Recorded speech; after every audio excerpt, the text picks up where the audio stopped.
Et donc, nous avons commencé la conférence sur le royaume des cieux n'est pas de ce monde, d'après Jésus. Mon royaume n'est pas de ce monde. Je fais un tout petit résumé de la séance d'hier, parce qu'on était un peu en mode pressé.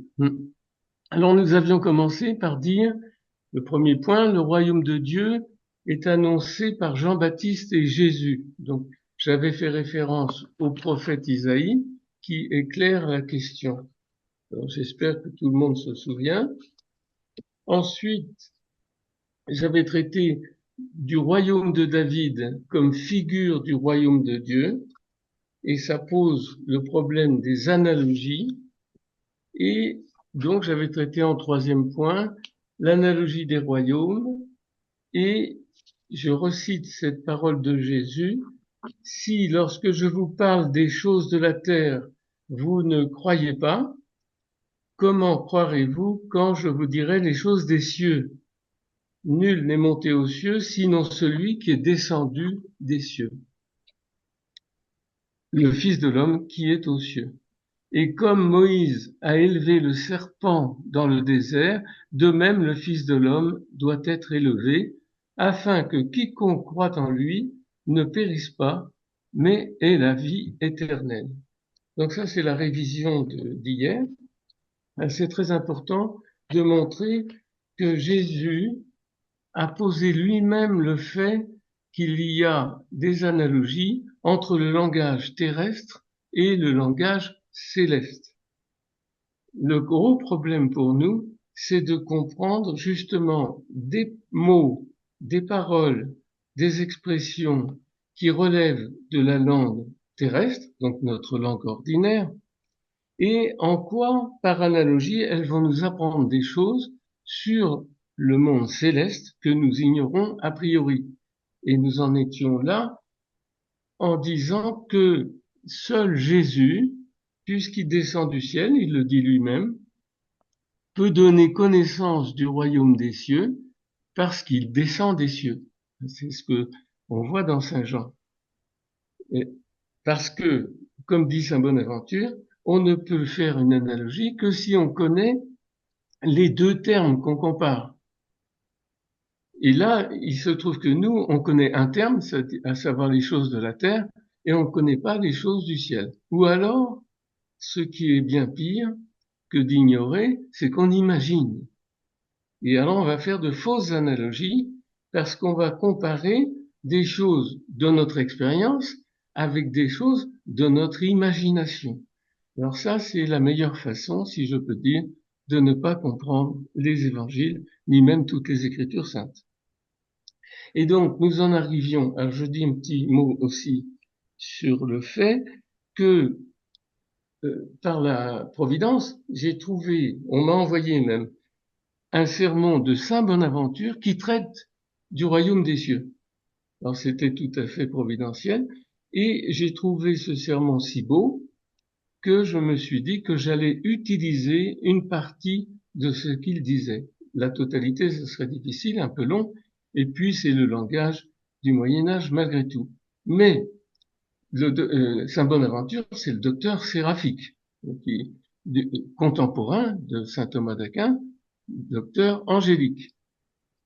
Mais le docteur séraphique a des intuitions que nous serions bienvenus de reprendre, d'apprendre, parce que tout n'est pas développé encore dans la théologie, et les intuitions de Saint Bonaventure restent comme des semences à faire germer. Alors je vais montrer pourquoi et comment, justement, par la suite.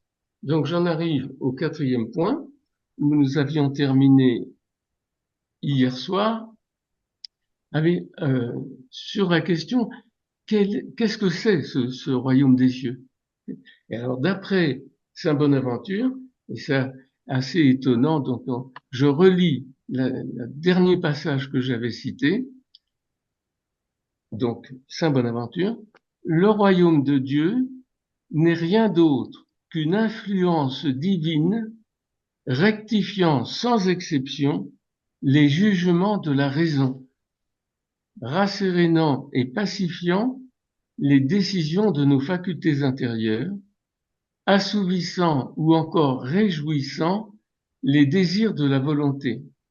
Ainsi, la justice n'est rien d'autre que la rectification universelle des jugements de la raison. La paix n'est rien d'autre que la sérénité universelle des décisions de nos facultés intérieures. La joie n'est rien d'autre que la satisfaction universelle des désirs de la volonté.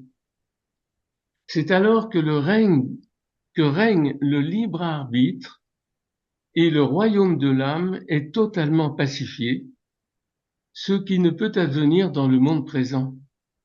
En effet, que tous nos jugements soient droits, que toutes nos décisions soient sereines et que tous nos désirs soient assouvis, voilà qui est impossible tant que nous sommes dans la vie d'ici-bas. Alors on entend en filigrane que Saint Bonaventure fait bien la différence entre le monde présent et le monde à venir, mais avec l'ambiguïté que j'ai levée tout au début de la conférence, si vous vous souvenez, avec la notion du monde présent et du monde venant, qui différencie bien le monde venant d'un monde purement futur, à venir.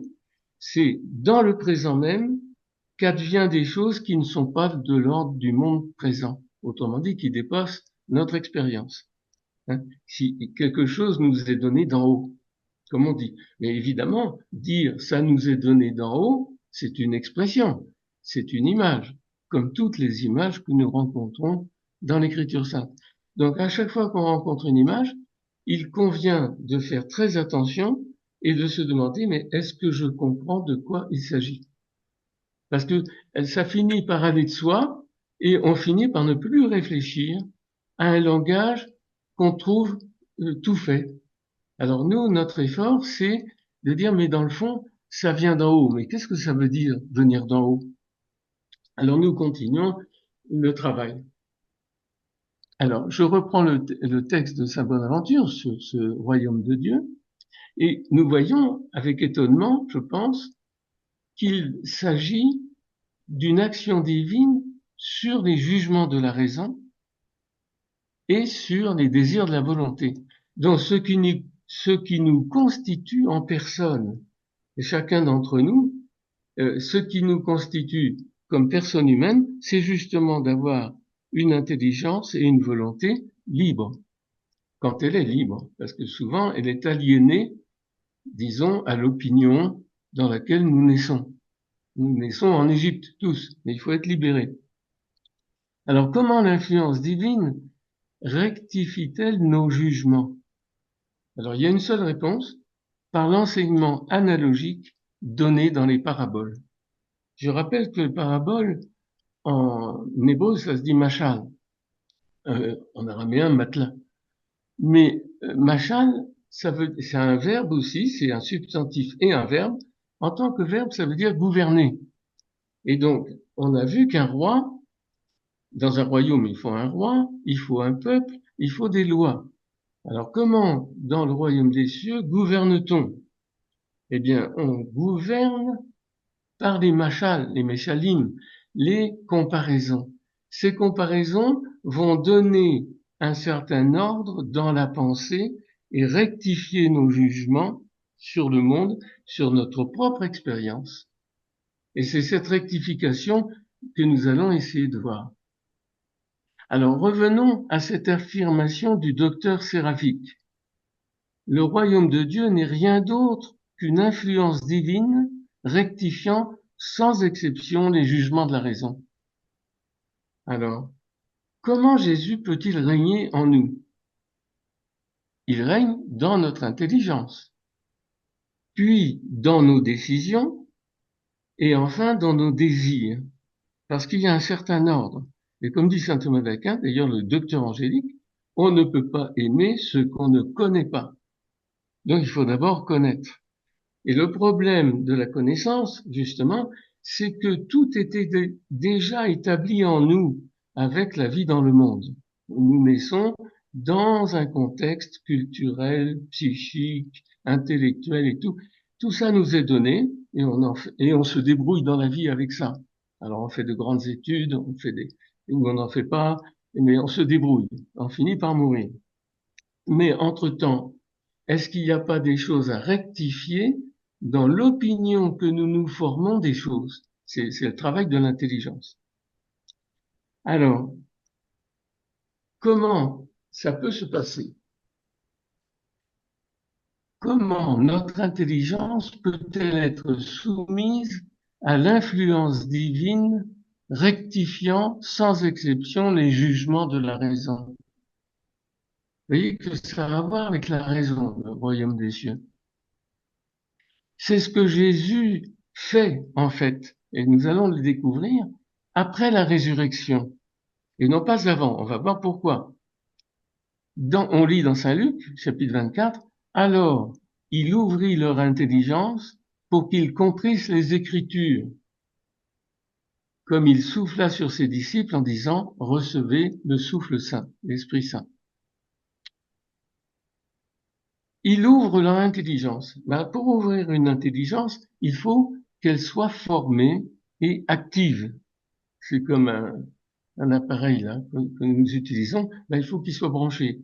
Ça, on ne peut pas l'ouvrir. Et donc, il faut que cette intelligence soit formée. Et pour qu'elle soit formée, il a fallu un très long enseignement. Qu'est-ce qui ouvre notre intelligence au monde? Eh bien, toute notre expérience, toutes les études que nous faisons, etc. Eh bien, la même chose, il faut une grande formation pour que Jésus puisse ouvrir notre intelligence. Il faut d'abord qu'elle existe et qu'elle soit formée. Et ça, c'est l'enseignement, par exemple, que Jésus donne pendant 3 ans à ses disciples, jour et nuit. Il est fatigué, hein? Donc, il faut un long enseignement tel que les concepts analogues à la pensée divine puissent remplacer les opinions reçues par l'exercice de l'intelligence dans la vie sociale quotidienne. Notre intelligence est conformée aux nécessités du monde et aux nécessités sociales, surtout, parce qu'il faut survivre. Et comme nous, on veut pas simplement vivre, mais on veut survivre, on prend pas le temps d'examiner ce qui nous forme. Et donc, la conversion va être difficile. Hein. Par exemple, il convient de poser la question, comment fait-on partie du royaume des cieux? Parce qu'on nous en parle. Et Jésus répond, Jésus faisait le tour de la Galilée enseignant dans leur synagogue, donc ça c'est la formation, proclamant la bonne nouvelle du royaume et guérissant toute maladie et toute débilité dans le peuple. Eh bien, la bonne nouvelle est celle, comme on a vu hier, de la proximité du royaume des cieux. C'est quelque chose de proche. Mais le signe donné de cette proximité, c'est la guérison des maladies. Et donc, nous sommes invités à entrer dans un chemin où il va falloir guérir des maladies de l'intelligence qui nous séparent du royaume des cieux. On entre dans le royaume des cieux en faisant partie de ceux qui ont reçu cet enseignement. Enseignement qui a donné, comme dit Saint Jean dans le premier chapitre, de pouvoir de devenir enfants de Dieu. Ceux qui croient en son nom, donc il faut croire au nom de Jésus, qui ne sont pas nés du sang, ni d'un vouloir de chair, ni d'un vouloir d'homme, mais de Dieu. C'est-à-dire ceux qui ne sont pas nés simplement dans le monde et de tous les conditionnements qui nous font exister, effectivement, mais n'empêche qu'il faut une nouvelle naissance. On est donc membre de ce peuple en train de se constituer en recevant Jésus pour ce qu'il est. Non pas quelqu'un qui se promène en Galilée, hein, mais le Verbe de Dieu devenu chair, avec le pouvoir qu'il donne de renaître, comme il l'enseigne à Nicodème. Et ce qu'il dit, personne à moins de naître d'en haut, encore en haut, donc qu'est-ce que ça veut dire? Ne peut voir le royaume de Dieu. Personne, à moins de naître d'en haut, ne peut voir le royaume de Dieu. Jean 3:3. Or, Pour renaître de l'eau et de l'esprit, il faut passer par un rituel. Ça, c'est un point très important. On ne peut pas renaître de l'eau et de l'esprit tout seul dans son coin. Car le rituel du baptême, ça va être le baptême, opérant ici le passage par la mort et la résurrection de Jésus, met en œuvre en ce monde-ci une participation à l'Esprit de Dieu dans le monde venant. C'est ce qui se passe dans le baptême. Sauf si on meurt tout de suite après, enfin si on meurt spirituellement. C'est comme un bébé qui naît, mais il peut mourir prématurément. Il n'a pas de quoi manger, pas de quoi respirer. Bon, il est rentré dans la vie, il meurt. Bien, après le baptême, il peut se passer la même chose. On reçoit l'ouverture à l'influence de l'Esprit Saint, mais ne faisant rien de ce qu'il faut pour vivre le baptême, eh bien, on meurt avant terme. Ça s'appelle un avortement spirituel. Ce qui, d'après saint Thomas d'Aquin, d'ailleurs, n'est pas rare. Jésus institue donc par ses paroles une loi d'entrée dans le royaume des cieux. C'est une entrée par une renaissance. Alors, on prend un petit moment pour comprendre ça. Il faut donc mettre en œuvre l'analogie de la naissance en ce monde, puisqu'on nous parle de naître d'en haut. Donc ça veut dire qu'il faut s'appuyer sur ce que c'est que la naissance ici-bas, pour pouvoir comprendre la naissance là-haut. Nous prenons l'analogie de la naissance en ce monde avec cette nouvelle naissance. Il ne s'agit pas de se réincarner en une chair nouvelle. Ça, c'est une fantaisie. Comme si on répétait la première naissance. Il s'agit de vivre de la vie insufflée par l'Esprit Saint. L'analogie porte donc sur la conception qui précède la naissance. Parce qu'on l'oublie souvent, mais avant de naître, il a fallu être conçu. Eh bien, là aussi, avant de naître d'en haut, il faut être conçu d'en haut. Comme on dit d'ailleurs de Jésus, incarné et conçu du Saint-Esprit, il est né de la Vierge Marie, etc. Donc on rappelle bien pour Jésus, notre modèle, qu'il a d'abord été conçu, ce qui est une évidence, mais c'est bien de la rappeler. Comme il a fallu être conçu par nos parents au commencement d'une longue nuit de 9 mois, dont on ne se souvient pas, bien sûr, ainsi il faut être conçu dans notre âme par l'information des choses célestes dont Jésus vient nous entretenir et nous révéler. C'est-à-dire que cette conception, il y a eu quelque chose de défaillant en nous, si bien que le baptême, le rituel qui réinstitue l'influence de l'Esprit Saint dans notre âme, est nécessaire pour que cette conception se fasse bien. Et nous allons vivre une vie nouvelle, effectivement, par le baptême. Comme il a fallu être conçu, donc, il faut être de nouveau conçu, mais par autre chose, par l'information des choses célestes. Et cette information est comme une insémination à l'image de l'insémination charnelle, et cette insémination est précisément l'enseignement de Jésus. C'est pourquoi on fait des séminaires, d'ailleurs. Séminaire, c'est le lieu où on est inséminé. Mais au niveau spirituel, donc, il y a une analogie très précise avec ce qui s'est passé pour la vie biologique. Et cette insémination par l'enseignement de Jésus va être illustrée dans certaines paraboles qui sont des énigmes qu'il faut résoudre. C'est le royaume des cieux est comme un semeur qui sème des semences dans son champ, etc. Et donc cette idée d'insémination, elle doit éclairer très profondément notre entrée dans la vie spirituelle par le baptême. Comment devenir fils de Dieu sans vivre du désir de Dieu? Alors le désir, en hébreu, ça se dit ratson, mais ça veut dire aussi la volonté. Notre Père, que ta volonté soit faite. Mais on pourrait très bien traduire, et aussi bien, que ton désir soit fait. Le désir divin et la volonté divine, c'est tout à fait la même chose. Mais pour nous, quand on le traduit d'une façon ou de l'autre, la volonté, bon, ça fait plutôt volontariste, ça fait etc. Parce que désir, alors ça fait plutôt émotif et tout. il faut rectifier là, par la raison, justement, quelque chose qui relève de la volonté du désir. Parce que dans la pensée hébraïque, que Jésus reconduit là, c'est quelque chose qu'il faut harmoniser.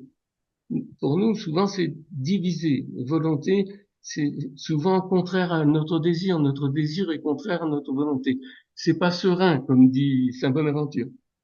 Eh bien, quand on reçoit la nouvelle naissance, il faut que la volonté et le désir soient totalement harmonisés. Et c'est ça le programme.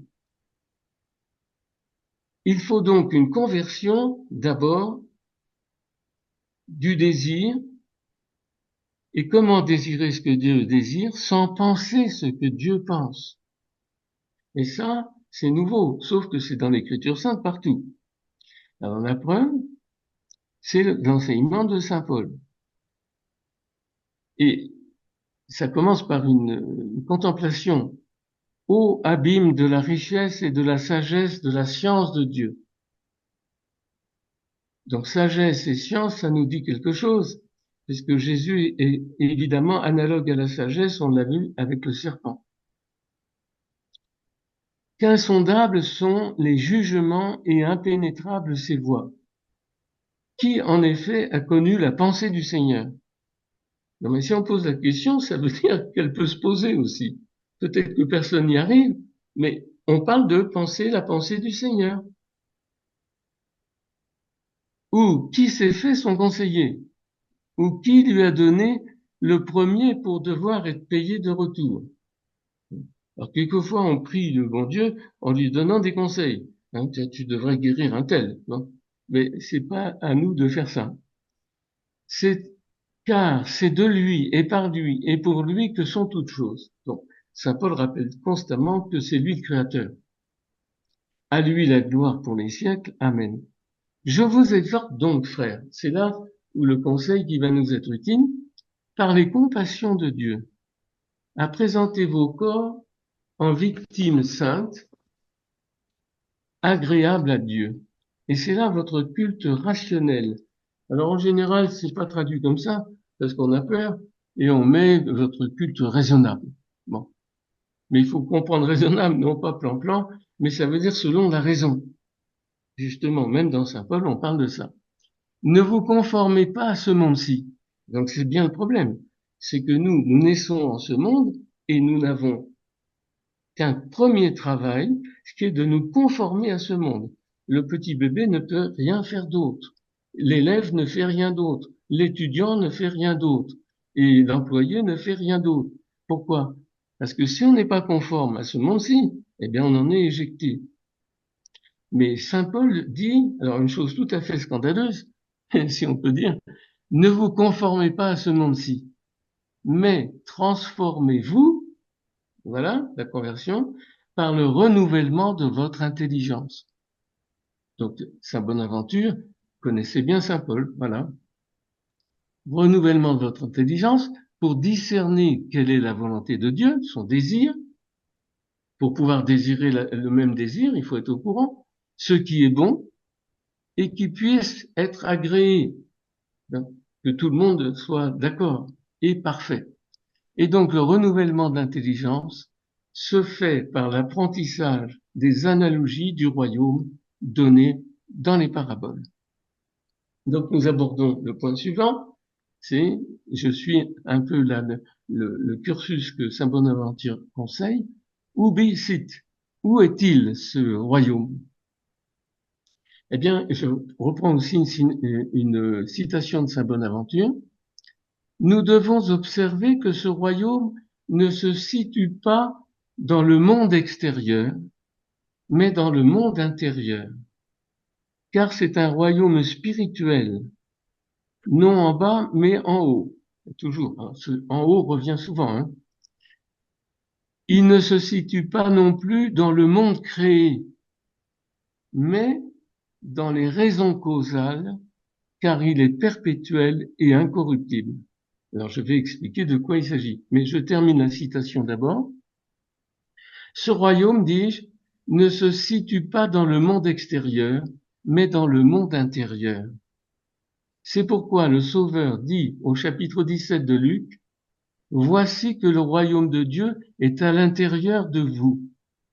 Alors là, il y a une note du traducteur, Bernard Verten, qui dit, euh, le texte dans ce, pardon, la préposition intra ne signifie pas parmi comme elle est souvent traduite.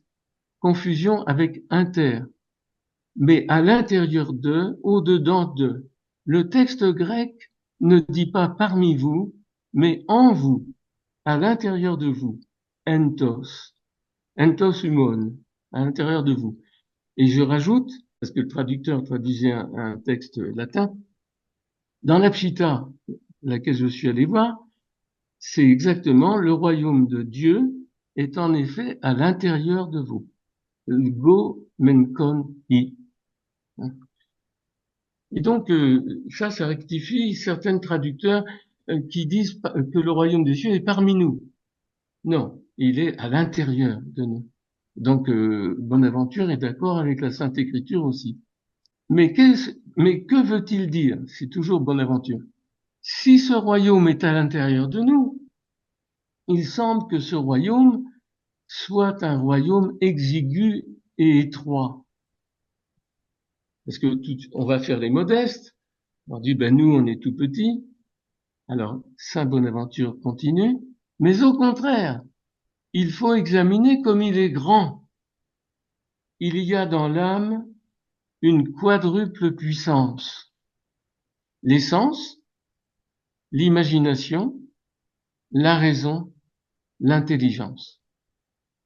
Alors ça, c'est l'anthropologie de Saint Bonaventure, mais laquelle on peut tout à fait concorder, comme on va voir. Voyez quelle grandeur capte les sens.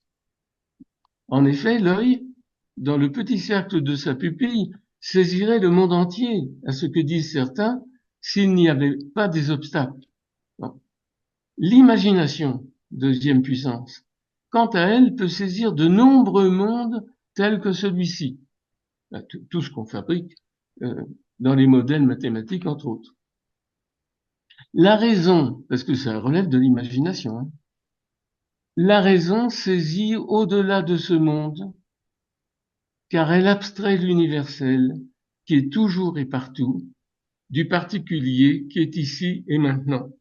Ça, c'est l'expérience de l'abstraction, mais qu'on trouve dans la métaphysique, par exemple, ou dans une vraie philosophie. Donc, c'est toujours Saint Bonaventure, si l'essence, l'imagination, la raison ont une telle capacité de saisir le réel, que dire de l'intelligence qui est née pour saisir Dieu, le souverain bien? Et alors là, il ne faut pas faire la confusion, parce que nous, ce qu'on appelle l'intelligence, c'est ce qu'il lui appelle l'imagination et la raison. Hein, c'est-à-dire le calcul qui nous permet d'exister et nous conformer au monde. Et même quand on fait des modèles mathématiques pour envelopper l'aléatoire du monde, avec des équations stochastiques, bon, très bien. Qu'est-ce qu'on fait? On saisit quelque chose du réel. Quoi exactement? On n'en sait rien, mais quand même, ça permet de calculer, ça permet de construire des fusées qui vont sur la Lune, par exemple. Bon, très bien. Mais il ne s'agit pas de l'intelligence dont parle Saint Bonaventure ici. Ici, il s'agit de ce que nous appellerions l'intelligence contemplative, l'intelligence intérieure, à laquelle il faut renaître. Parce que souvent, on n'utilise que l'intelligence qui nous permet de construire des algorithmes, de bien calculer, de bien se débrouiller dans le monde, de faire de l'économie, de la science et tout ce qu'on voudra. Mais ça, c'est le monde. C'est pas l'intelligence telle qu'elle n'a été mise en nous pour, dit Saint Bonaventure, docteur séraphique, j'insiste un peu, que dire de l'intelligence qui est née pour saisir Dieu, le souverain bien? Ainsi, ce n'est pas un petit royaume qui est à l'intérieur de nous, mais au contraire, un royaume très grand et infini. Je suis mes feuilles pour pas perdre mon fil. Alors je reviens sur une expression tout à fait étrange dans ce que dit Bonaventure, le royaume des cieux ne se situe pas non plus dans le monde créé, bon, mais dans les raisons causales. Qu'est-ce que ça veut dire? Les raisons causales, d'après l'explication de Saint Bonaventure, mais dans le commentaire du livre des sentences, puisqu'ils faisaient tous un commentaire du livre des sentences, Saint Thomas en a fait un aussi, les raisons causales sont des formes idéales ou exemplaires demeurant dans la volonté divine. Alors, d'après Saint Bonaventure, on peut avoir accès à ça. Comment les connaîtrait-on, sinon par analogie, ou même, alors un nouveau terme, par anagogie? C'est-à-dire qu'il faut que non seulement notre intelligence habituelle, calculante, saisisse les analogies, fasse les comparaisons. Là, on est encore dans l'ordre du calcul. Mais il faut rentrer dans l'ordre du sens. Et là, on est en quelque sorte transporté dans un autre domaine, dans le domaine proprement spirituel. Et ça s'appelle l'anagogie. C'est, si vous voulez, le maximum, c'est Saint Paul sur le chemin de Damas. Lui, il connaît la loi, la Torah, tout ce qu'il faut faire. Il le fait, un peu brutalement aussi d'ailleurs. C'est-à-dire, il est renversé et tout d'un coup, il est en présence de Jésus. Il a sa connaissance immédiate. Alors, du coup, il a une connaissance parfaite de qui il est. Il va falloir 3 ans d'instruction ensuite en Arabie pour apprendre les évangiles. Mais enfin, c'est une autre affaire, ça. Alors, l'anagogie, c'est ce qui nous transporte à l'occasion, en nous-mêmes, lorsque, au-delà de l'analogie, quand le sens commence à apparaître, on est en présence de ce que ça signifie. Alors, tout cela correspond à ce que nous appelons ces causes, ces raisons causales, d'après Bonaventure. Moi, je les appelle les prototypes divins. Et parce qu'il faut une certaine théorie de la connaissance pour pouvoir parler de ces choses. Et ces prototypes divins, donc, ce sont, Saint Thomas en parle aussi, mais comme les idées divines, qui ne divisent pas l'essence divine d'ailleurs, hein, se laissent connaître dans le monde, alors par reflet en quelque sorte, en image, dans le monde archétypal. Et le monde archétypal lui-même, c'est le monde angélique. Mais le monde angélique nous est accessible, parce qu'il y a en nous l'intelligence à des capacités, comme on dit, isangéliques, c'est-à-dire du même type que l'ange. Ben, simplement, il ne faut pas être encombré d'un certain nombre d'affaires pour accéder là. Et ce domaine archétypal de type angélique est lui-même accessible par l'étude de la fonction symbolique des objets. Alors, je donne un exemple. C'est pas une preuve, c'est un exemple. Évidemment, il faut travailler pour atteindre ces choses-là. Quand Jésus compare, justement, de la même façon que Moïse éleva le serpent sur une hampe dans le désert, ainsi le Fils de l'homme doit être élevé, etc. Et donc, il se compare très spécifiquement au serpent, puisque lui-même crucifié va être comme le serpent qui est attaché sur une hampe, et alors qu'il faut regarder de loin quand même. Mais on est guéri alors de la morsure du serpent, c'est-à-dire tout ce qu'on n'avait pas compris ou mécompris. Parce que c'est une figure de la sagesse, comme j'ai dit hier. Alors, comment on peut savoir que le serpent, qui est une chose du monde, par analogie, va nous montrer quelque chose de type archétypal, qui est de l'ordre de la sagesse? On dirait, oui, mais j'entends déjà une question. Oui, mais dans la Genèse, on nous dit que c'est le serpent qui tente Ève, qui n'est pas encore Ève d'ailleurs, qui est la femme.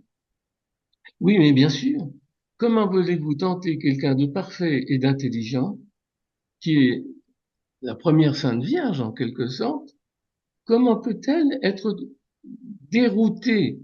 Mais parce qu'on lui présente une figure de la sagesse, mais une sagesse déformée, et que seule l'intelligence peut déjouer. Il y avait un piège et elle y est tombée. Alors il faut que, évidemment, le désir aussi s'en mêle. Donc on ne peut pas simplement être trompé s'il n'y a pas un consentement du désir en nous.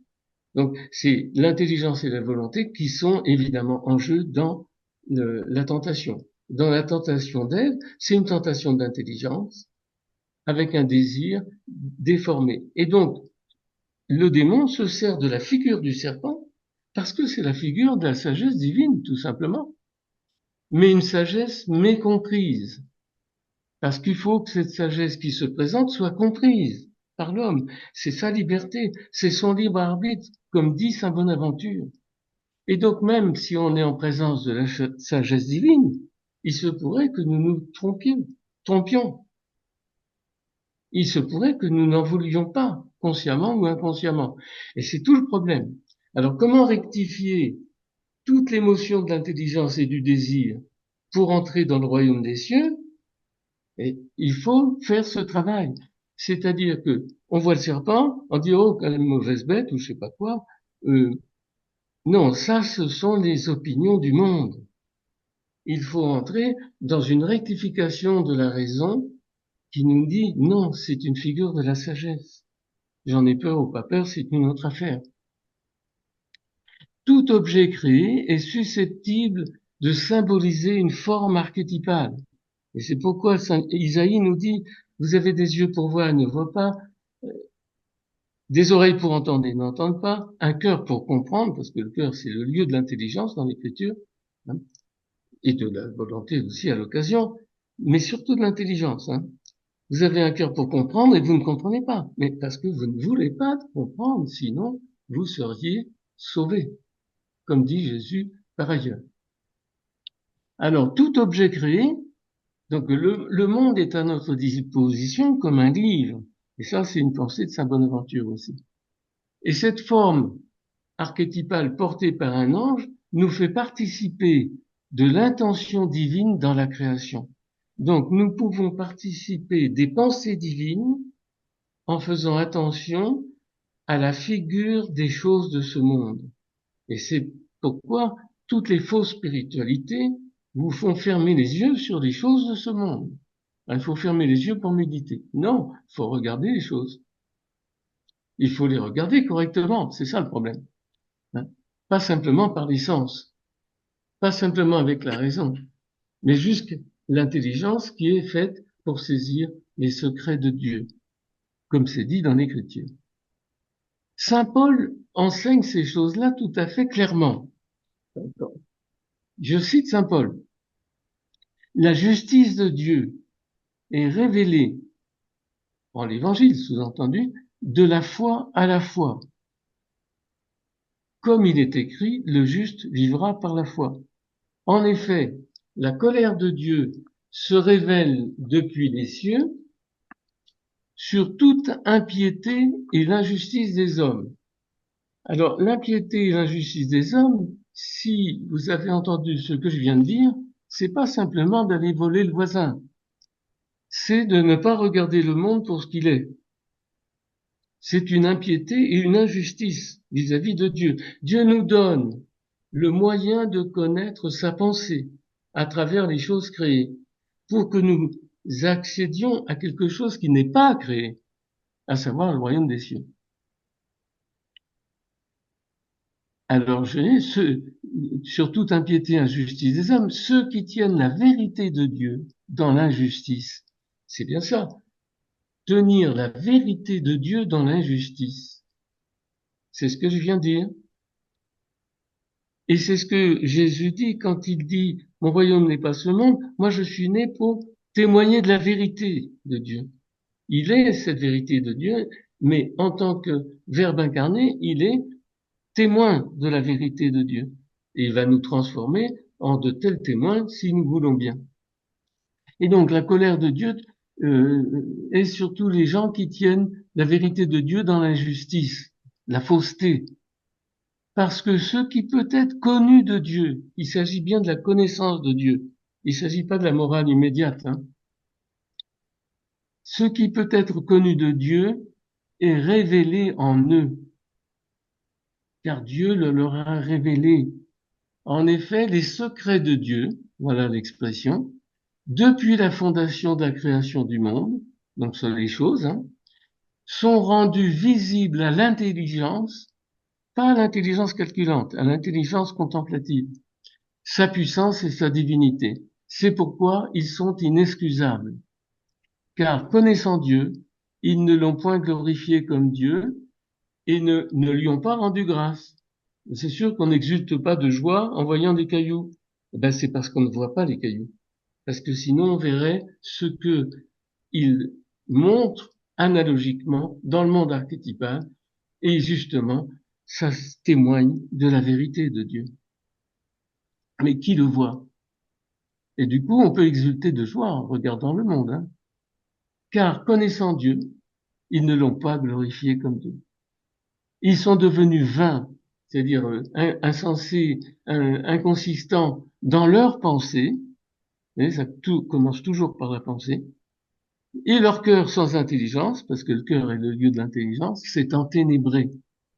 Et pendant qu'ils pensent en eux-mêmes qu'ils sont sages, parce qu'ils sont bien conformes au monde, ils sont devenus fous. Ça, c'est l'épître aux Romains. Alors, je continue mon commentaire. C'est pourquoi Jésus enseigne la plupart du temps par des images tirées de la création observable, en particulier dans les paraboles. Lorsqu'il parle de semeurs, de filets de pêche, etc., de farine, enfin, de tous ces objets, on doit entendre les analogies conduisant l'intelligence vers les archétypes et par eux au prototype divin, à savoir les raisons causales en Dieu. Le royaume des cieux n'est intelligible qu'à travers ces analogies. Et nécessairement, ces analogies doivent aboutir dans le domaine des secrets de Dieu, non pas à des situations morales de ce monde. C'est pas pour nier la morale, mais on est dans une autre chose. Nouveau point, 6e point, on avance, vous n'êtes pas trop fatigué? 6e point, quoi les cite? Quelles sont les qualités du royaume de Dieu? C'est une question de Saint Bonaventure. Donc je le cite. Il faut observer que ce royaume est glorieux, beau, rempli de délices, ceci en raison du Père, du Fils et de l'Esprit Saint. Ça, c'est Saint Bonaventure. Donc, avant de le suivre, sur ce chemin méditatif, nous devons prendre connaissance des paraboles que Saint Bonaventure traite plus tard dans son sermon. Et moi, je le mets là. Que Jésus donne explicitement en tant qu'analogie du royaume des cieux. Donc, on va faire un petit détour par les paraboles puisqu'elles sont faites pour ça. Et Jésus, bon pédagogue, instruit d'abord sur la façon d'entendre les paraboles.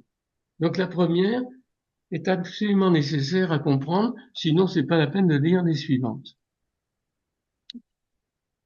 Je la relis donc. Vous donc, écoutez la parabole du semeur. La semence semée sur le bord du chemin. Alors c'est l'interprétation que Jésus en donne. Mais on va voir que c'est subtil parce que l'interprétation qu'il en donne est elle-même une parabole. La semence semée sur le bord du chemin, c'est celui qui entend la parole du royaume et ne la comprend pas. Le mauvais vient et s'empare de la parole semée dans son cœur, donc dans son intelligence. Celle semée sur le roc, c'est celui qui entend la parole et aussitôt la reçoit avec joie. Oui, parce qu'il commence à comprendre quand même. Et il y a toujours une joie quand on commence à comprendre. Il est sans racine, il n'a pas le temps, et quand il y a l'oppression ou la persécution à cause de la parole, aussitôt il tombe. Celle semée dans les épines, c'est celui qui entend la parole et l'obsession du monde, l'illusion des richesses étouffe la parole et elle est sans fruit. Celle semée sur la bonne terre, c'est celui qui écoute ma parole et comprend. Donc, vous voyez, il y a deux extrêmes. Celui qui entend la parole et ne la comprend pas.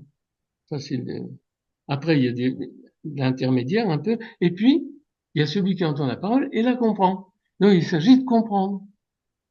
Donc, il faut s'arrêter. Tant qu'on comprend pas, il faut essayer. Il donne des fruits et porte 100, 60, 30. Il s'agit de comprendre après avoir entendu. Évidemment, il faut d'abord écouter, hein. Non sans être purifié, justement, de ce qui empêche de comprendre. simplement l'incapacité de comprendre, mais aussi les soucis de ce monde, l'obsession qui nous est faite justement dans ce monde difficile où il faut lutter pour survivre. Oui, mais tout ça empêche l'intelligence d'aller vers son objet. Et donc, il faut accepter, par exemple, une certaine pauvreté pour ne pas être complètement pris par les affaires. Les paraboles sont des énigmes, comme celle que Jésus porte, parce qu'il dit, ça porte du fruit 100, 60, 30, parce qu'il n'y a pas de et. Alors, qu'est-ce que ça veut dire? Je ne vais pas me lancer dans l'interprétation maintenant, mais pour dire que Jésus explique une chose, il ajoute tout de suite une autre énigme. On va d'énigme en énigme, on n'a pas fini. Hein. Les paraboles sont des énigmes mettant en jeu l'intelligence de celui qui écoute, avec la nécessité de purifier cette intelligence des scories du monde. La parabole suivante porte directement sur le royaume des cieux. Alors je suppose qu'on est en disposition pour comprendre. Hypothèse. Le royaume des cieux ressemble à un homme qui sema de la bonne semence en son champ. Lorsque les hommes furent endormis, son ennemi vint et sema de l'ivraie parmi le blé et s'en alla. Et quand la plante eut poussé et produit du fruit, alors se fit voir aussi l'ivraie. Et s'approchèrent les serviteurs du maître de maison et lui dirent, Notre Seigneur, Maran, n'as-tu pas semé de la bonne semence dans ton champ? D'où vient qu'il y a de l'ivraie? Attends, on parle du royaume des cieux. Hein. Il leur dit, un homme ennemi a fait cela. Ses serviteurs lui dirent, veux-tu que nous allions l'arracher? Mais il leur dit non, de peur que si vous l'arrachiez, si vous arrachiez l'ivraie, vous déracineriez aussi le blé. Laissez-les grandir ensemble jusqu'à la moisson, et au temps de la moisson, je dirai au moissonneur, arrachez d'abord l'ivraie, liez-la en germe pour la brûler, mais amassez le blé dans mon grenier. Nous n'avons pas le temps d'étudier cette parabole parce que à elle-même, elle demanderait 2 ou 3 heures de travail, d'explication. Mais on va en retenir quelque chose. C'est que cette parabole, ce que j'ai mis, reçoit une interprétation allégorique par Jésus lui-même. Donc je le lis pour le commenter ensuite. Celui qui sème la bonne semence, c'est le Fils de l'homme. Et vous comprenez bien que c'est une énigme aussi. Qu'est-ce que c'est que ce Fils de l'homme? Donc, Jésus redouble l'énigme. Le champ, c'est le monde. La bonne semence, ce sont les fils du royaume. Mais justement, c'est ce que nous voudrions savoir. Qu'est-ce que c'est que les fils du royaume? L'ivraie, ce sont les fils du mauvais. Ben, on croit savoir là. On ne sait pas pourquoi, mais l'ennemi qui l'a semé, c'est Satan. La moisson, c'est, alors il y a un mot très spécial, hein, c'est shulomo dalma, c'est la consommation du monde. C'est la fin du monde, l'accomplissement du monde. On va y revenir parce que c'est un lieu de contresens majeur. Les moissons, ce sont les anges, les moissonneurs. Ah bon? Donc on a affaire avec les anges, donc avec le monde archétypal. De même, donc, que l'ivraie est récoltée et consumée au feu, ainsi en sera-t-il à la fin, accomplissement, plénitude de ce monde-ci. Et l'expression est parfaitement des alma ana. C'est ce monde-ci. C'est donc c'est pas la plénitude du monde venant. Le Fils de l'homme enverra ses anges et ils récolteront de son royaume tous les scandales. Donc il y aura des scandales dans le royaume des cieux. Et ceux qui commettent l'illégalité et ils les jetteront dans la fournaise de feu. Là seront les sanglots et les grincements de dents. Alors les justes resplendiront comme le soleil dans le royaume de leur Père. Ça, c'est quasiment une citation d'Ézéchiel. Hein. Que celui qui a des oreilles pour entendre, entende. Et Jésus prend le soin de nous dire, attention, il y a quelque chose à comprendre. C'est pas simplement un catalogue comment dire, de solutions. Ah ben, vous savez maintenant ce que c'est, hein, puisque celui qui sème la bonne semence, c'est le Fils de l'homme. Et tout le problème, c'est justement de connaître. Donc là, il y a un redoublement de la parabole. Et donc, on va remarquer des expressions équivalentes entre elles. Fils du royaume, royaume du Fils de l'homme, royaume de leur Père. C'est la même réalité. Et l'on entend que ce royaume peut être habité simultanément par les fils du royaume et les fils du mauvais, et qui cela nécessite un tri et une expulsion. Alors de quoi s'agit-il? Une fois de plus, il s'agit d'avoir des oreilles pour entendre. C'est dire que le sens n'est pas immédiat et qu'il faut décrypter cette nouvelle énigme. Si l'on parvient, alors je ne décrypte pas tout, c'est un programme, hein, si l'on parvient à la fin de ce monde-ci, parce que c'est ça qui est dit, à son accomplissement, en grec suntelia, c'est-à-dire à tout ce qui peut donner. On est à la fin d'une séance de cinéma, ben on a vu tout ce qu'il y avait à voir. C'est la fin du cinéma. Ben, il y a une fin de ce monde-ci, et tout ce qu'il peut donner, il donnera pas justement des choses du monde venant. Alors, cette fin se manifeste par un tri radical. Et vous comprenez bien que c'est un état intérieur qui a lieu ou qui n'a pas lieu. Ceux qui reconnaissent Dieu comme Père font partie de son royaume, et ceux qui le rejettent par leur obéissance au mauvais, connus ou inconnus d'eux-mêmes, parce qu'il y a beaucoup, on est souvent inconscient, hein, sont dans les pleurs et les grincements de dents. Ben, le pleur et le grincement de dents, il n'y a pas besoin d'attendre très longtemps. On les entend partout. Dans le monde entier, ça gémit et ça pleure, tellement le malheur est présent.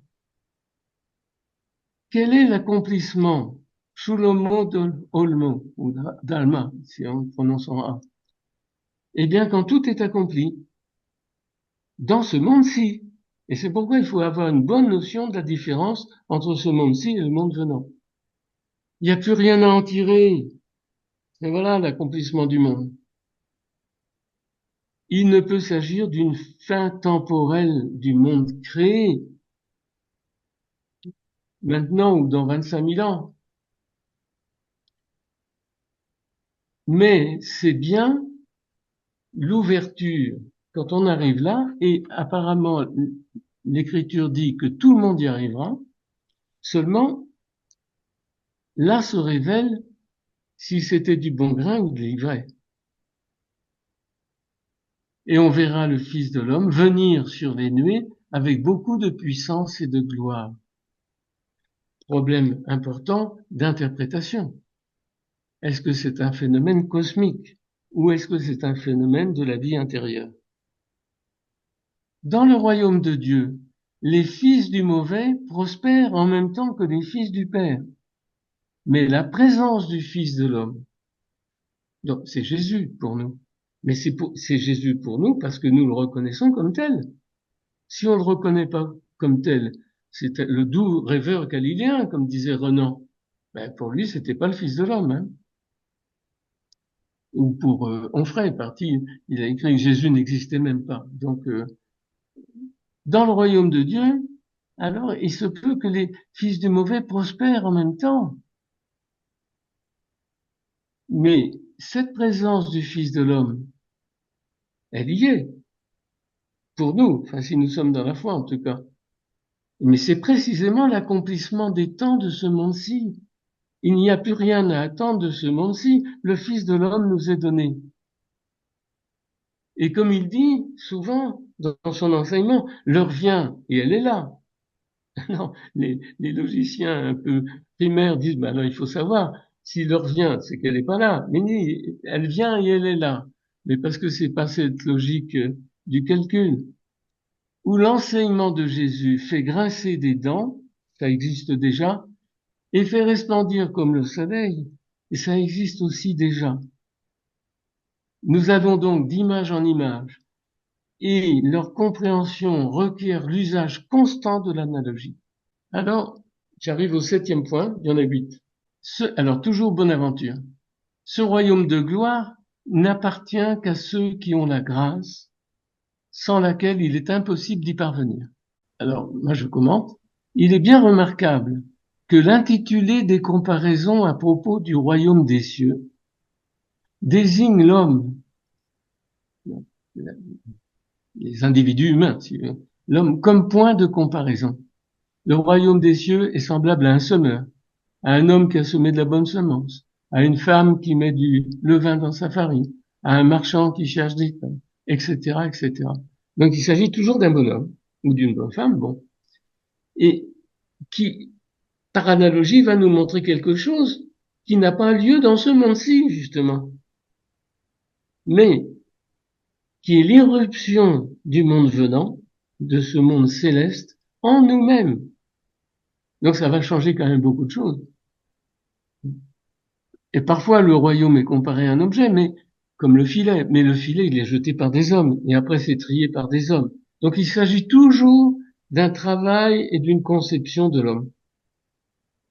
Donc toutes les paraboles, le machal, c'est une comparaison qui est faite pour gouverner intérieurement l'esprit. Si on le reçoit, ça va nous faire changer d'opinion sur le monde, et même sur nous-mêmes, et surtout sur Dieu. Parce que d'habitude, on a des imaginations de Dieu plutôt qu'une connaissance de Dieu.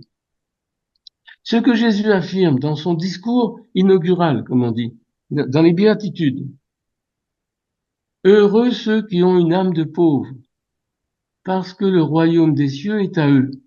Mais l'âme de pauvre, c'est l'intelligence qui s'est débarrassée de toutes les opinions qu'elle a reçues par son conditionnement socio-économico, politico, etc. Il faut se débarrasser de tout ça. Non pas que ce soit mauvais en soi, mais il faut pas en être aliéné. Et pour pouvoir avoir autre chose. On a le droit de jouer au dé, mais enfin, c'est pas le nec plus ultra du royaume des cieux. Vient ensuite la question de savoir si toutes les comparaisons convergent vers une réalité unique dont on pourrait avoir connaissance sans elle. C'est-à-dire, toutes les analogies vont converger dans ce que Jésus dit. Le royaume des cieux est comme ceci, il est comme ceci, il est comme ceci. Est-ce que toutes ces analogies convergent? Ça, c'est une question à faire. C'est un travail à produire. Parce que toutes les analogies doivent, puisqu'il s'agit de la même réalité, royaume des cieux, converger vers un concept divin qui nous est proposé. Un peu difficile à atteindre, bien sûr. Alors, on n'a pas le temps, évidemment, à une conférence d'une heure, d'examiner toutes les paraboles. J'en ai examiné quelques-unes dans un bouquin que j'ai écrit là, qui s'appelle La couronne du grand prêtre. Donc je vous y renvoie si vous voulez. Il y a une dizaine de paraboles qui sont vraiment examinées à fond. Alors, pour nous, là maintenant, est-ce qu'il y a un point de convergence? Je dis oui, en sautant beaucoup de choses qu'il faudrait dire, bien sûr. Il se trouve que la question est abordée par les disciples eux-mêmes et par Jésus, affirmant qu'il aura une heure où il ne parlera plus en parabole, mais ouvertement. Donc c'est la solution du problème, mais il faut d'abord l'avoir traité. Il s'agit de la grâce que les disciples reçoivent de croire vraiment que Jésus est vrai homme et vrai Dieu. Vous comprenez bien que les disciples de Jésus ont eu du mal à atteindre à cet énoncé et à le croire. C'est dans Saint Jean chapitre 16. Et Jésus leur dit, je vous ai parlé de ces choses, donc du royaume des cieux, de lui-même, enfin, etc., en parabole. Alors, parabole, on pourrait traduire allégorie, figure, proverbe, comparaison. Tout ça est équivalent. Hein, de toute façon, des figures à interpréter. Mais l'heure vient pendant laquelle ne vous parlerai plus en parabole. Ah bon? Il a fait tout ce temps, tout cet enseignement, 3 ans en parabole.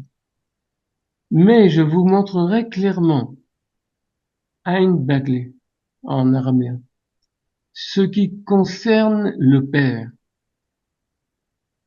Et au verset 29, un peu plus loin, dans Saint Jean 16, les disciples affirment: Voici maintenant que tu parles ouvertement, Galiaïte, et tu n'as pas dit même une parabole. On dit, pour une fois, tu ne parles pas en parabole, et tu parles ouvertement. Et les disciples ont reconnu qu'il parlait ouvertement. De quoi s'agit-il? Justement, c'est le but de toutes les paraboles. Donc, la solution va nous être donnée, mais si on ne fait pas le chemin, on va pas la comprendre. Bon. Mais comme Jésus l'a donné avant qu'on ait fait le travail, moi aussi, je le transmets. Mais ça ne dispense pas de travailler. Quelles sont les choses dont Jésus parlait en figure? Et que vient-il de dire sans user de figure? Précisément, il le dit, jusqu'à présent, vous n'avez rien demandé en mon nom. Demandez, vous recevrez pour que votre joie soit en plénitude. On entend que Bonaventure a compris. La joie en plénitude, c'est ça dans le royaume des cieux. En ce jour-là, vous demanderez en mon nom, et je ne vous dis pas que je prierai le Père pour vous, car le Père lui-même vous aime. Ça, c'est une révélation, hein. Alors, pourquoi le Père nous aime? Il y a une raison. Parce que vous m'avez aimé et que vous avez cru que je suis sorti d'auprès de Dieu. Je suis sorti d'auprès du Père et je suis venu dans le monde, donc dans ce monde-ci. De retour, je quitte ce monde, le monde, et je vais vers le Père. C'est très énigmatique aussi, hein. Alors, que dit-il ouvertement à une Bagley?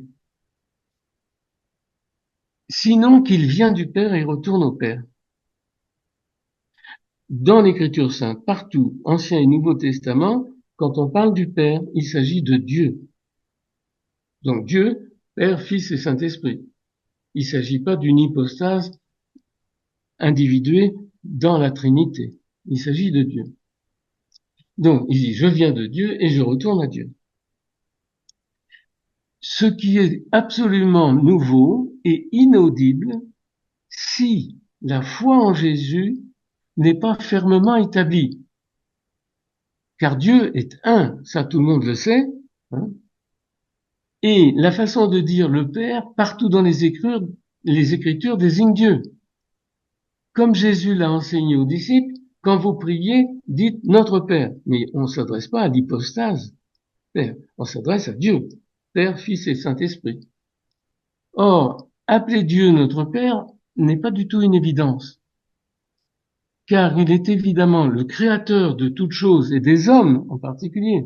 Mais Dieu ne peut être le Père de quiconque, sinon par métaphore du peuple qu'il se constitue le long de l'histoire.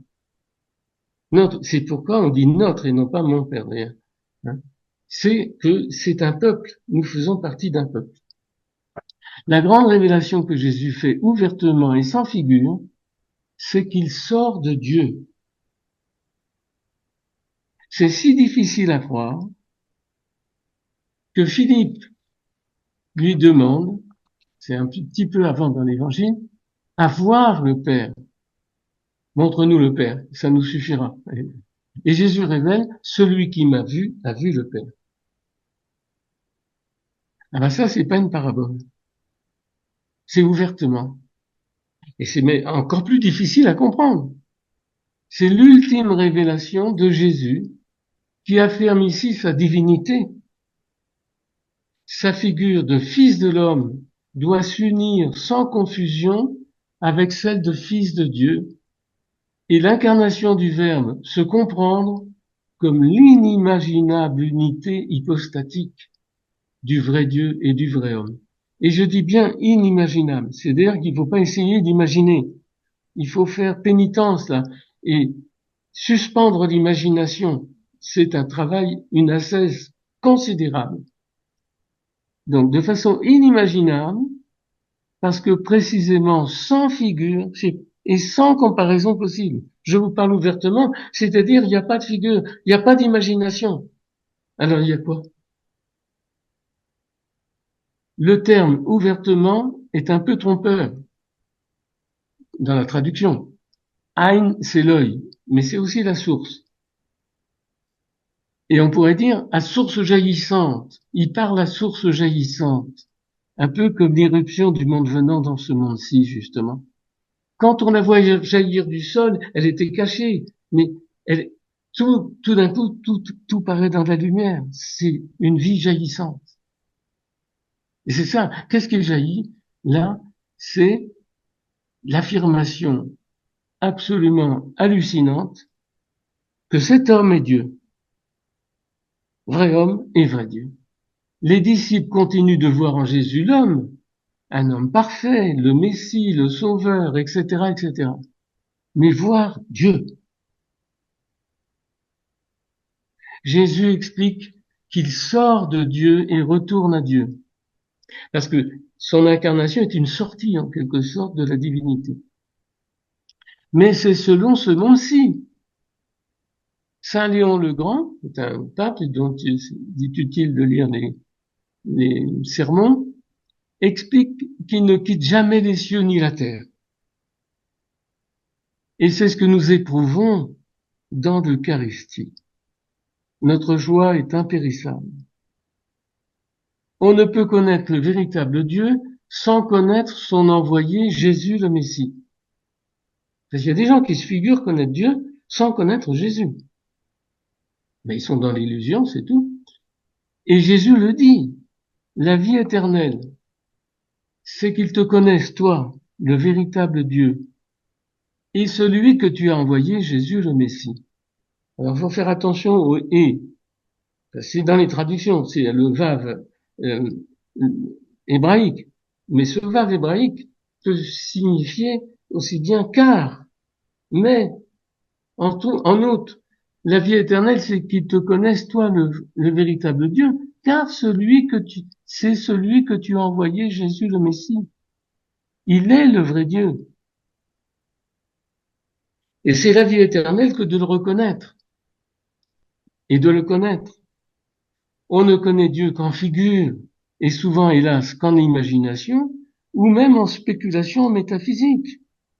Le Dieu un, impassible et tout, mais c'est pas le Dieu de Jésus-Christ. Tant qu'on ne le connaît pas selon son incarnation en Jésus, on est dans l'imaginaire. Un imaginaire très, très abstrait, peut-être, mais un imaginaire quand même. Donc, c'est pas selon l'intelligence dont parle Saint Bonaventure. Mais, connaître le véritable Dieu en Jésus, c'est le miracle de la foi théologale. Ce n'est certes pas la croyance des théistes, il croit qu'il y a un Dieu, ou des divinités et tout, plus ou moins rationnelles, à peine différent des athées. Parce que les athées se figurent quelque chose de Dieu qu'ils renient. Ils disent non, on n'en veut pas. Et souvent, ils ont parfaitement raison. Parce qu'ils imaginent une espèce de monstruosité qu'ils renient. Tant mieux. Mais connaître le véritable Dieu en Jésus, c'est le miracle de la foi théologale. Ce n'est certes pas la croyance des théistes. Ça n'est pas possible. Ni des métaphysiciens d'ailleurs. Alors, citation encore, presque la fin, de Saint Bonaventure.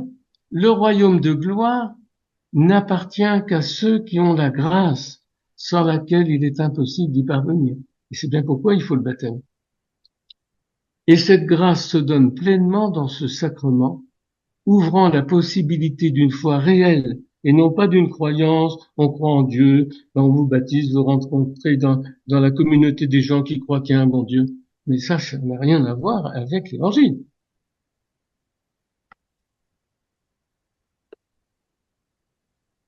J'aboutis presque à la dernière page. Cette foi venant de Dieu suppose la pauvreté en esprit, justement. Pour que le royaume des cieux soit à nous, il faut débarrasser tout imaginaire.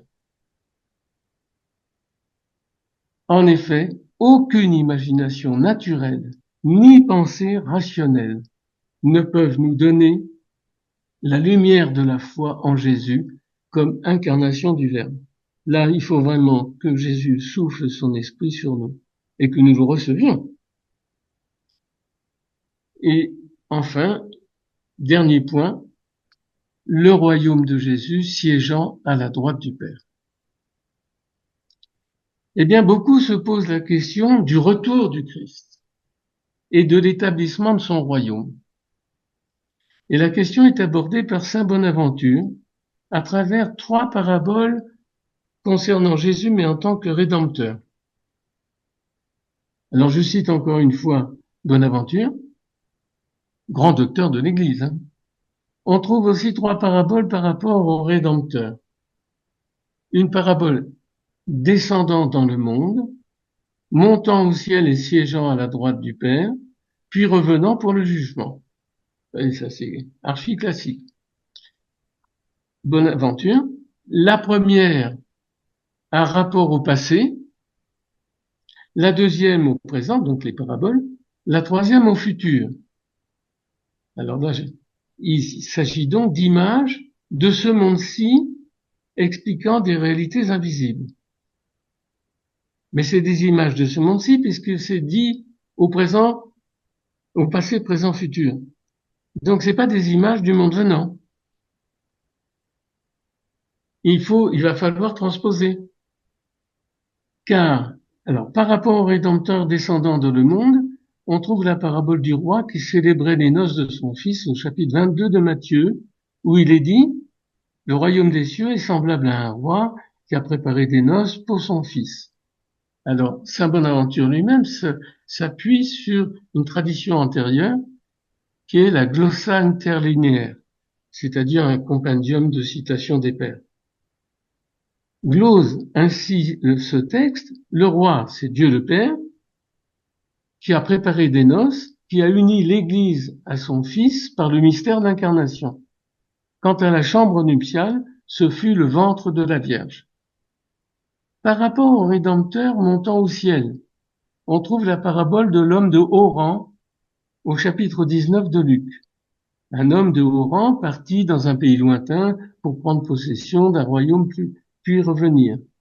Il appela ses 10 serviteurs, leur donna 10 000 à chacun et leur dit, faites fructifier jusqu'à ma venue. Qui est cet homme de haut rang, sinon le Fils de Dieu, qui dit en parlant de lui-même, or moi, j'ai été fait roi par lui. C'est une citation du psaume 2, verset 6. On lit aussi au chapitre 31 des Proverbes, son mari est un homme de haut rang aux portes de la ville. Proverbe 31, 23. Il partit dans un pays lointain quand il transféra dans le ciel notre chair, puisqu'il est assis à la droite du Père. Alors j'aime bien cette expression de Bonaventure. Il transféra dans le ciel notre chair, dont le lieu propre est la terre, comme dit Grégoire. C'est Saint Grégoire le Grand, 590. Or, il donna des talents pour les faire fructifier quand il donna les divers dons de l'esprit pour agir selon le bien. Comme nous sommes dans la fête de Pentecôte, ça tombe bien. Mais nous, malheureux, qui d'entre nous aura pu répondre à cette demande en les faisant suffisamment fructifier? Par rapport aussi au Rédempteur, revenant pour le jugement, on trouve la parabole des 10 vierges au chapitre 25 de Matthieu, où il est dit, alors le royaume des cieux sera semblable à 10 vierges, et ensuite, au milieu de la nuit, un cri retentit, voici l'époux qui vient, c'est-à-dire le Christ. Auparavant, il avait été dit, or, comme l'époux tarde à venir, c'est sur la vigilance des vierges, ce que la glossa interlinéaire glose ainsi, différant le jugement dernier. Lui, il applique ça à ça. Mais ça, c'est l'interprétation de saint Bonaventure. Ou encore, toujours selon la glossa interlinéaire, tardant à venir, car le temps n'est pas bref entre la première et la seconde venue du Christ. D'autre part, les vierges, en raison du nombre 10, représentent la totalité des hommes. En effet, le nombre 10 est un nombre parfait, car il comprend tous les nombres, et après lui, il n'y a pas de nombre, mais seulement une récapitulation des nombres. Ça, il faut être au courant de ce que c'est que 10, qui est la somme des 4 premiers nombres. Enfin, tout en effet, selon ce que dit l'apôtre, nous nous tiendrons devant le tribunal du Christ. Alors, je termine là-dessus. on peut dire que Bonaventure parle, avec toute la tradition, d'un retour du Christ, mais que ce retour n'est pas traité en tant que tel. Mais il le tient comme assuré, et donc il va parler ensuite comment s'y préparer. Alors, s'y préparer, c'est évidemment se préparer à rentrer dans le royaume des cieux, c'est faire tout ce que les paraboles disent de faire. Cependant, à notre tour, parce que nous arrivons 8 siècles après Bonaventure, nous pouvons questionner à notre tour le témoignage de Saint Luc dans les Actes. Et je termine par là. Après sa résurrection, Jésus est enlevé d'auprès des disciples après qu'il les ait encore instruits dans l'esprit. Et il faut remarquer, je cite, se faisant voir d'eux, parce que c'est après la résurrection. Donc il est déjà dans son corps de résurrection, et donc il apparaît, il se fait voir d'eux. Il n'est pas visible comme il était visible avant. Pendant 40 jours, et parlant à propos du royaume des cieux. Justement, c'est l'objet des 40 jours de l'ascension, et jusqu'à l'ascension. De quoi partit? Du royaume des cieux. Ah. Eux donc, s'étant réunis, l'interrogeaient en disant, Seigneur, est-ce en ce temps-ci que tu vas rétablir le royaume d'Israël? Vous voyez, on fait la boucle avec le tout début, quand on a parlé de ce royaume. Il leur dit, ce n'est pas pour vous de connaître le temps ou les temps que le Père a mis sous sa propre autorité. Mais, lorsque le Saint-Esprit sera advenu sur vous, vous recevrez le pouvoir de témoigner de moi à Jérusalem et dans toute la Judée et en Samarie et jusqu'à la fin aux confins de la terre. Et il dit ces choses, comme il le regardait, il fut élevé et un nuage le reçut. Il est reçu dans un nuage. Enfin, j'ai retraduit la pchita. Et il fut caché à leurs yeux, etc. Ce Jésus qui a été enlevé d'auprès de vous aux cieux, disent les anges, il viendra de la même manière que vous l'avez vu s'en aller vers les cieux. Alors je commence. Jésus parle à ses disciples du royaume des cieux et ceux-ci comprennent royaume d'Israël. Ils ont passé 3 ans avec Jésus, il y a la résurrection, 40 jours, et ils comprennent encore de travers. Alors, c'est un problème pour nous aussi, hein. Et Jésus ne les reprend pas. Il leur dit pas, vous avez tout faux. Au contraire. Parce qu'il va prendre l'analogie, justement. Jésus applique leur attente à devenir ses témoins. Parce que rétablir le royaume d'Israël, c'est comme disait le prophète Ézéchiel, c'est de les ramener de partout sur terre. Et qu'est-ce que fait Jésus? Il envoie ses disciples partout, où ils sont dispersés, justement, pour établir un royaume, non pas sur un bout de terre, mais dans le monde entier. Donc il y a un renversement de situation extraordinaire. Au contraire, Jésus applique leur attente à devenir ses témoins jusqu'aux confins de la terre, grâce au pouvoir qu'ils vont recevoir de l'Esprit Saint, comme au baptême. Comme si, précisément, c'était là l'établissement de son royaume. Le royaume d'Israël était une figure du royaume de Dieu. L'un signe concret sur la terre de ce monde-ci, avec son histoire et ses guerres. L'autre à l'image du Sauveur. Le royaume des cieux est le Sauveur, c'est Jésus lui-même. De même que Jésus est vrai homme et vrai Dieu, ainsi tous ceux qui reçoivent le témoignage des apôtres forment le royaume des cieux, à la fois sur terre, comme église historique, où se mélangent fils du royaume et fils du mauvais, et dans les cieux, c'est corrélatif, comme le corps du Christ, où les fils du royaume brillent comme le soleil. Donc c'est réalisé, nous y sommes. La réalité du corps de Jésus s'étend par l'Eucharistie dans le monde entier. Il revient incessamment, comme on l'a vu partir, simplement voilé d'une nuée, comme celle du désert. Et la nuit dans laquelle il disparaît, c'est la nuit de la foi théologale. J'ai terminé.